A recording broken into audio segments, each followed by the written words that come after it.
మన దేశంలోని అత్యంత పేరుగల మావోయిస్ట్ మాధవి హిద్మా ఆంధ్రప్రదేశ్లోని అల్లూరి సీతారామ డిస్టిక్ మారేడుమిల్లి అటవీ ప్రాంతంలో ఇంటెలిజెన్స్ ఆపరేషన్లో చంపబడ్డారు. ప్రధానంగా గిరిజన ప్రజలు నివసించే ప్రదేశం. ఆంధ్రప్రదేశ్ చేపట్టిన స్పెషల్ ఫోర్సెస్ ఆక్టోపస్ ఇది. నక్సలిజం పోరాటంలో ఇండియా గొప్ప విజయం సాధించింది. Why is important to kill Hidma?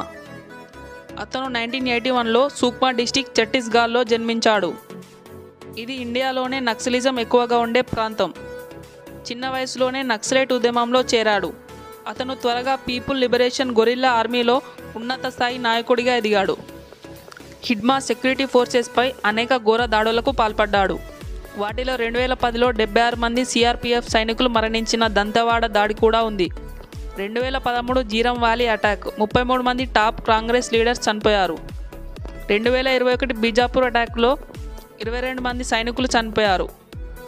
Hidma ఆకస్మిక దాడి చేయడంలో ప్రత్యేక నైపుణ్యం కలిగినవాడు. ఇండియాలో నక్సలైట్ ఉద్యమంలో హిడ్మా మరణం ఒక ముఖ్యమైనదిగా భావించవచ్చు. హిడ్మా మరణం మావోయిస్ట్ కమాండ్ నిర్మాణంలో విచ్ఛిన్నానికి దారితీస్తుందని, మావోయిస్టు సామర్థ్యం తగ్గుతుందని సెక్యూరిటీ ఫోర్సెస్ నమ్ముతున్నారు. ప్రైమ్ మినిస్టర్ నరేంద్ర మోడీ మరియు హోమ్ మినిస్టర్ అమిత్ షా 2026 మే నాటికి నక్సల్ రహిత దేశమే భారత్ లక్ష్యమని చెప్పుకొచ్చారు.